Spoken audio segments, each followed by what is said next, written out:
But it has to be whatever your asymptote is. So, like if you look at number 11,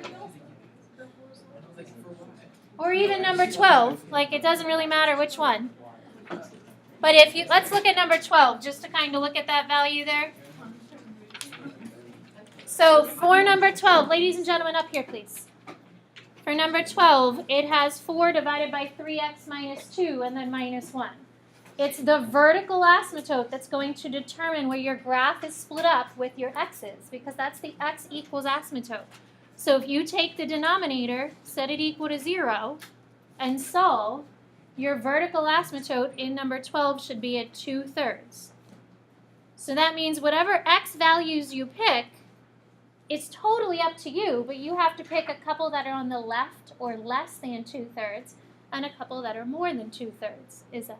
If it's the vertical asymptote, then why is it x equals? Because x equals makes the vertical line, because you're moving over somewhere on the x-axis, but then making a vertical line. So you're moving to an x value, but at that x value goes in the vertical line.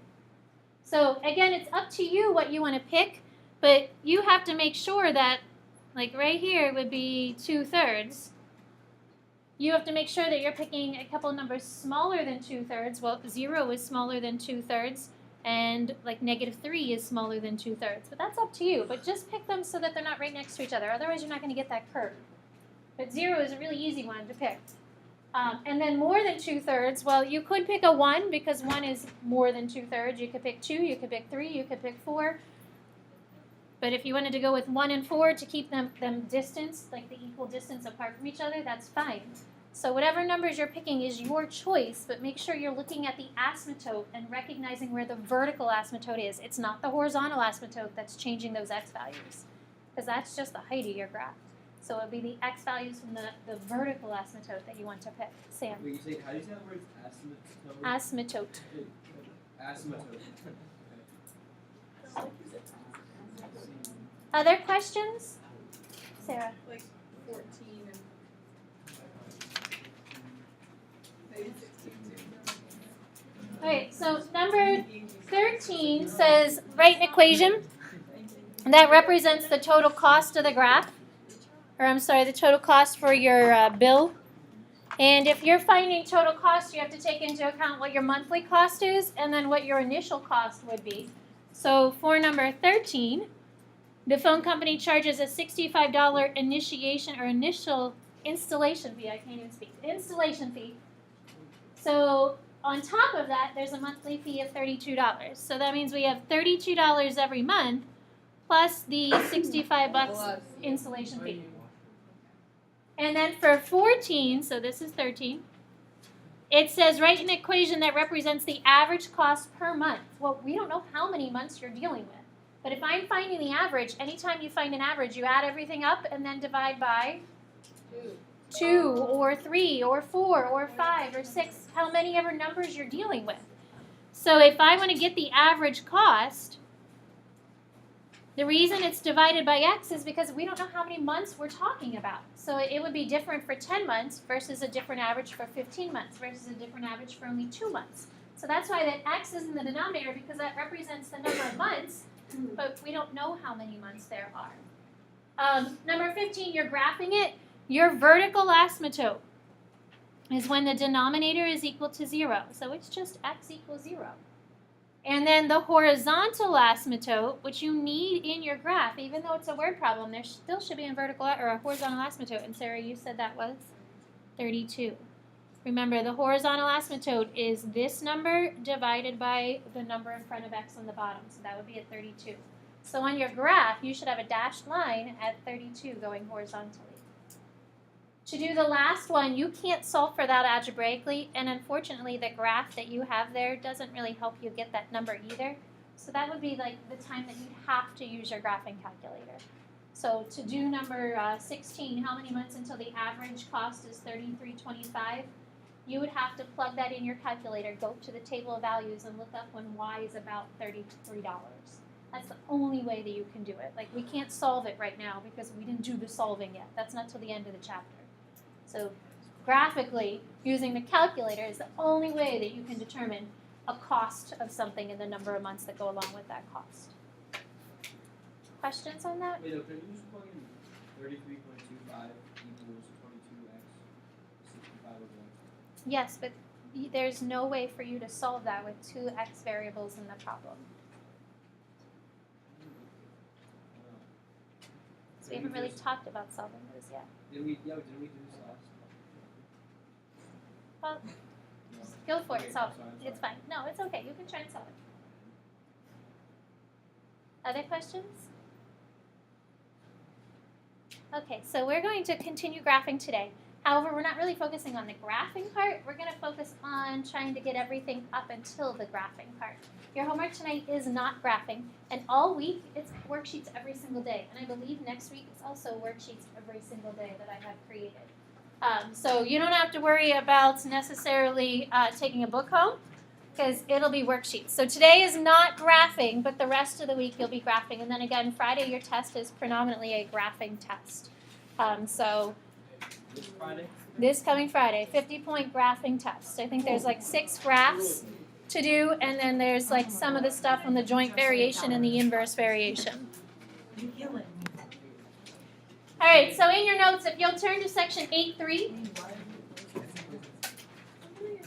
So again, we're going to talk about how to find the pieces of the graph today, and then your homework will be on calculating those important parts of the graph.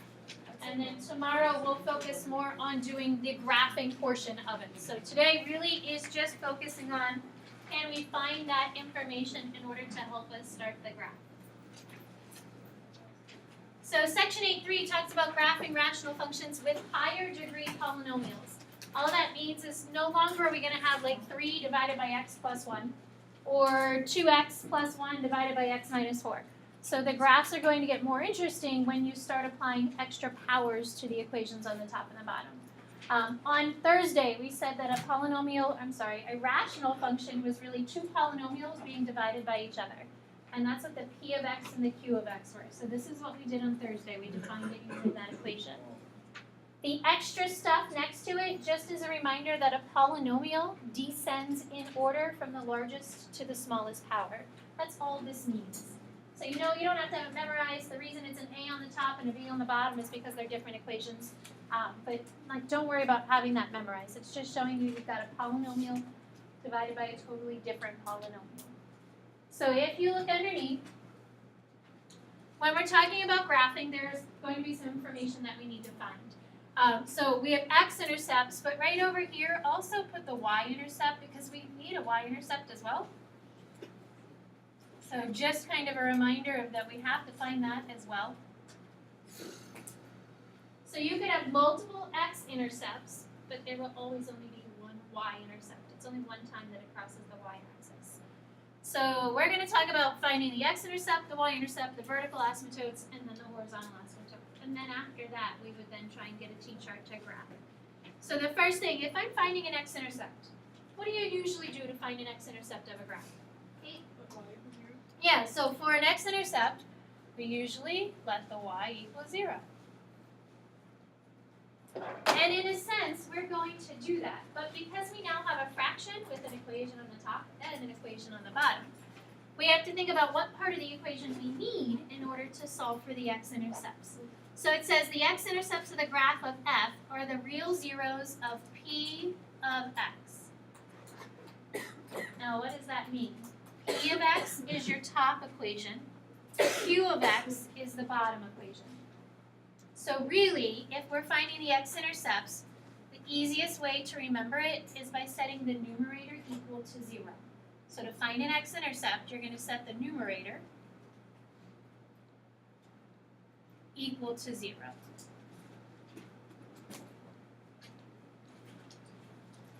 So the numerator gives you the x-intercept. So whatever's in the numerator, take that, set it equal to 0. Well, in this case, it's 2x plus 1. And solve for x. So if we solve that little equation for x, what do you get? Negative 1/2. How do you usually write an x-intercept? Right. So an x-intercept should be written as a point. It's an ordered pair. It's a point where the graph crosses the x-axis. It's not just an x value. So something in x equals form is usually an asymptote. A point, an x-intercept, should have two values to represent the point where it's crossing through the x-axis. The other part over here, the y-intercept. So Kate said to get an x-intercept, we let y equal 0. So to find a y-intercept, we let X equals 0. x equals 0. And using this same equation, we're going to do exactly what we did over here. So we have y-intercept, so I'm solving for y. We're going to let the x equal 0. That means wherever you see an x, you're plugging in a 0.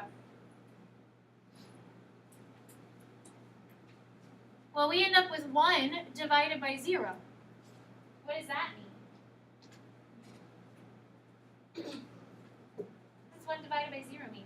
0. Not 0. Undefined. Undefined. So if it's undefined, what does that mean about your y-intercept? You don't know where. There isn't one. So this can happen. If you get 1 over 0, that just means that there isn't a y-intercept. So it doesn't always have to be a y-intercept. So x-intercept, take the numerator, set it equal to 0. The y-intercept, take all of your x's and make them 0 and solve for y. The next part is the vertical asymptote, which we've been working on finding.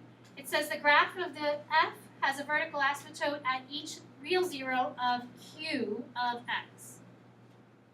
And then after that, a more general, like, okay, well, what is that really talking about? This can also be found by setting the denominator equal to 0. So your numerator finds your x-intercept. The denominator finds your x-asymptote. That's what the vertical asymptote is. So the top of the fraction gets you your x-intercept. The bottom of the fraction gives you your vertical asymptote. So in this problem, if you set the denominator equal to 0, your vertical asymptote is x equals -4. So the top of the fraction is the x-intercept. The bottom of the fraction is the vertical asymptote. Both of them are focusing on the x values in your equation. Questions? So the other part that's left to find then would be the horizontal asymptote. There are 3 conditions for a horizontal asymptote, and you have to choose which one of those matches your equation. So it's not all 3, it's only going to be one of the 3. There's only one horizontal asymptote. So based off of your equation, you're going to have to kind of see which one does it match with. So the first one was kind of the one that we were working on Friday.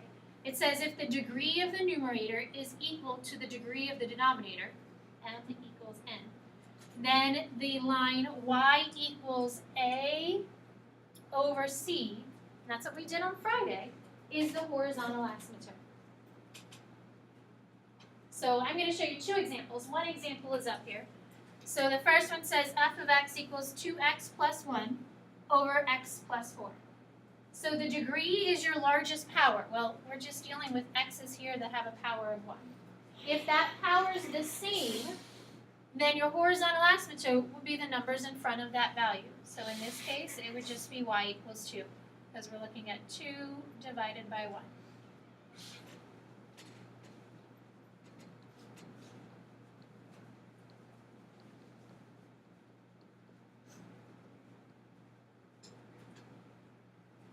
Let me change this to a minus sign here. So if we have 3 minus 2x plus x squared over, we'll make it 3x squared minus, we'll say 9. So is the degree of the numerator equal to the degree of the denominator? And how do you know? Here? Right, the largest exponents. That's what the degree is. So this goes back to chapter 5 when we were graphing polynomials. So the degree on the top is the largest exponent. Is it the same as the degree on the bottom, the largest exponent? If that's a yes, then your your horizontal asymptote would be the coefficients in front of those powers. So Aaron, the horizontal asymptote would be 1/3. So there's a 1 in front of this x, there's a 3 in front of that x. So you're looking at the power. If they're the same, that largest power is the same, then your horizontal asymptote is the number in front, the 1 divided by 3. The second part, or the second rule, says if the degree of the numerator is less than the degree of the denominator, then the line y equals 0 is the horizontal asymptote. So there is no values that you're using from the equation, you're just comparing the powers. So if you look at this example, we have 2x plus 1 divided by x squared minus 4. So we're comparing the 2x and the x squared. The power on the top is less than the power in the denominator. So this is a statement that I'll be writing when we're kind of looking to compare what's going on with the top and the bottom. So if the degree in the numerator is less than the degree of the denominator, your horizontal asymptote is just y equals 0. There is nothing else with the problem. So just to show you another example, if we use this exact same problem up above, I change the bottom to be x cubed minus 27. So looking at the largest power, that's the degree. Here's an x squared, here's an x cubed. When the power on the top is smaller than the power on the bottom, your horizontal asymptote is always just y equals 0. So you're really going to have to focus on the powers when you're dealing with your asymptotes. The top is less than the bottom, so it's y equals 0. The final option would be if the degree of the numerator is greater than the degree of the denominator. So now the power on the top is bigger than the power on the bottom. Then the graph has no horizontal asymptote. It doesn't exist.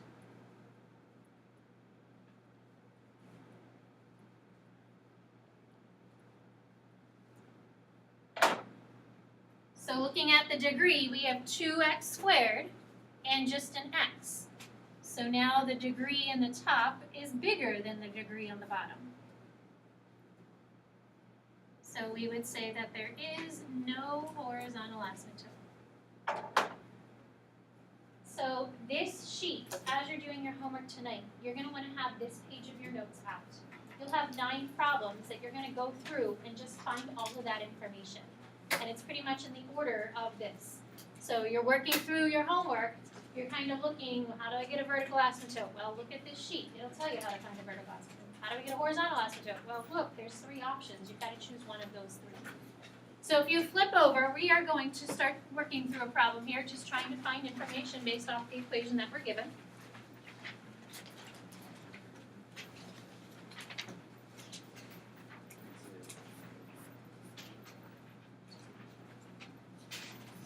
So your homework will take you step by step through all the information that you need to find, just like this does on the side here.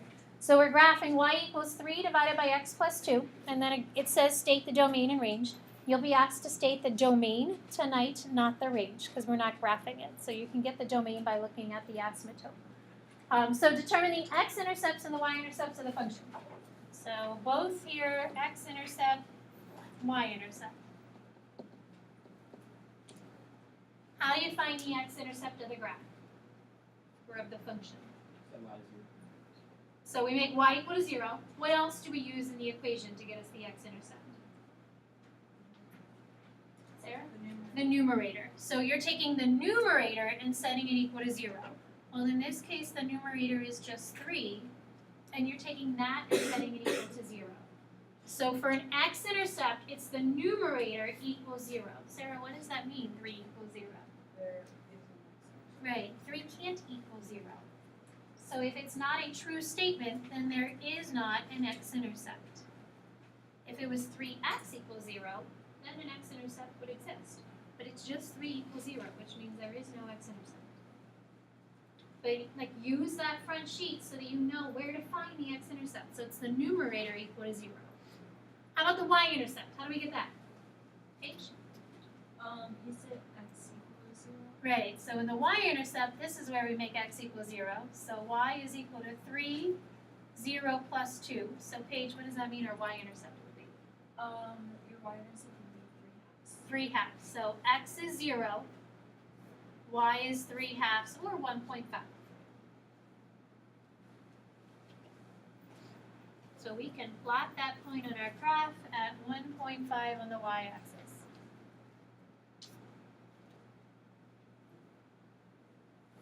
The next part says find both asymptotes. So we want to get the vertical asymptote and the horizontal asymptote. Feel free to abbreviate. They're going to be abbreviated for you on any worksheet test quiz that you're given.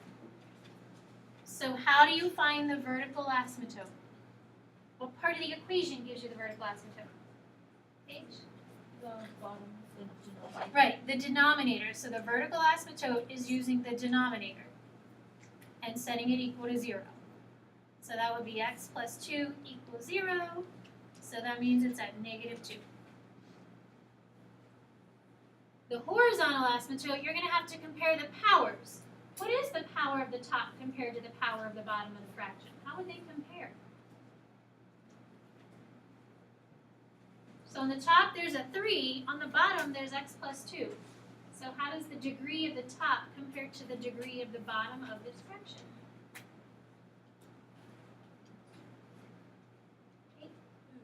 They're not the same because the top doesn't have an x. So if they both have x's, they're the same, but the top doesn't have an x. H? Would it just be 0? Or would What's the power of the top? just 1? So what's the power of the x on the top? Paige, I thought you were kind of getting. Caitlin? 0. Yeah, the power of the x on the top is 0. There's not an x here. So really you could say there's an x to a 0 power sitting there. So if the power of the top really is x is 0, and the power on the bottom is a x to the first, then the degree of the numerator is less than the degree of the denominator. If there's not an x there, there's not a power attached to x. So that has to be less than an x that exists in the denominator. So what happens when the degree of the numerator is less than the degree of the denominator? Yeah, y equals 0. So when you're comparing your degrees, you've got to look at the x. If there's no x, then that means that number has to be less than an x that exists on the other spot of the fraction. So we are going to graph this. We'll graph this one. I know you're not going to be graphing in your homework, but we can graph this so that we can try and look at the domain and the range. So we don't have an x-intercept, but we have the y-intercept up here. The vertical asymptote is at negative 2. And the horizontal one is at 0. Please make sure you're drawing your asymptotes, even the one that's at y equals 0. I usually make mine just slightly above the y-axis so that I can see it. And then just like any of the other graphs, we're going to have to pick a couple of points to plot.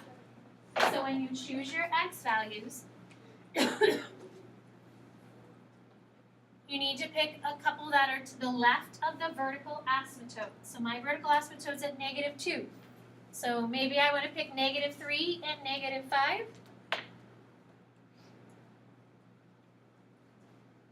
But the asymptote is at negative 2. So one less than it would be negative 3. And then maybe a negative 5 just to get one a little more spread out. And then on the other side, well, I could pick one at negative 1. I already have one at 0, so maybe one at positive 1, 2, 3, 4, like any of the ones on the other side, totally up to you. So if you just wanted to pick positive 1, that's okay. But you could pick a 2, a 3, a 4, as long as you have 2 points on the left, 2 points on the right of the asymptote. So again, if you want to use your calculator, that's fine.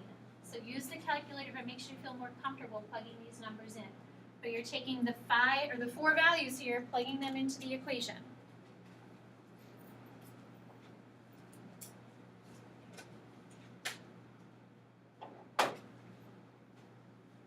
And you don't have to pick the same ones that I'm choosing. As long as they're left or right of the asymptote, then it's still going to give you the same general graph. Your points just might be slightly different than the ones I chose, but it should still look like the same curve.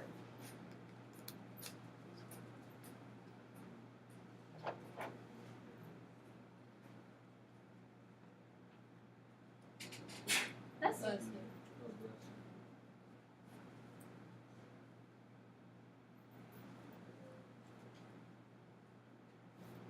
Can somebody give me the 4 y values?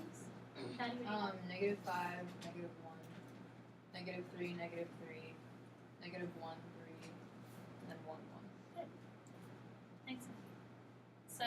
negative 5, down at negative 1, negative 3, negative 3. So 2 points. Get them to connect. Try and get that to be curved.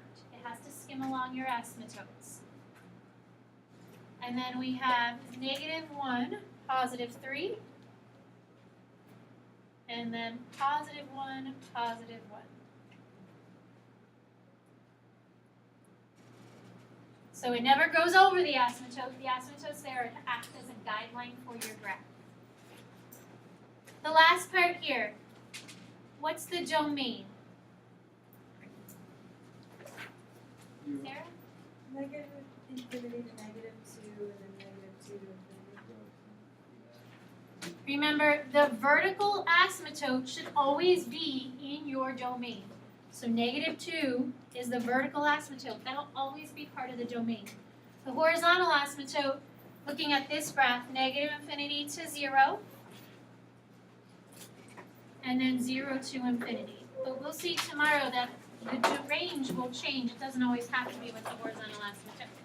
So again, tonight's homework, I'm going to pass out a worksheet to you. You don't have to graph. You don't have to find T-charts. You're just answering the questions below. Please use that sheet, the front sheet, to help you for the section. Tomorrow we'll really look at graphing more of these.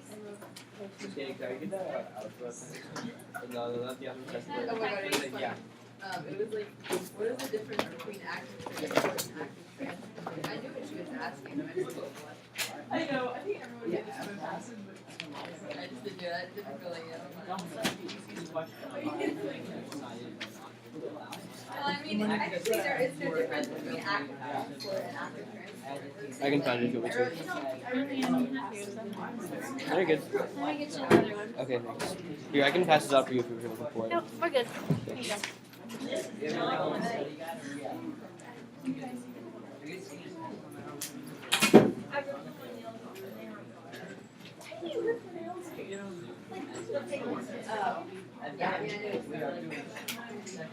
$5 for helicopter crash. $5 for helicopter crash.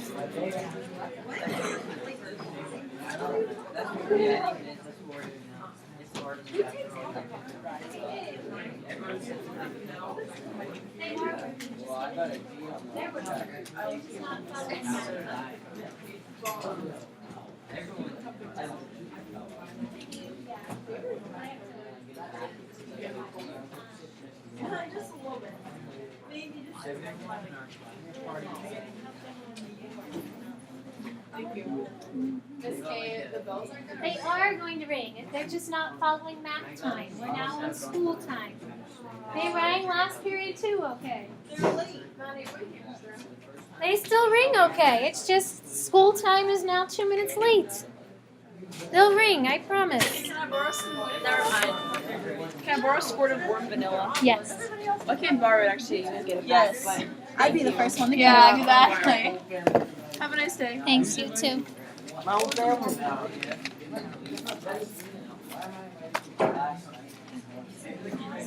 I break in these Converses because they're so stiff?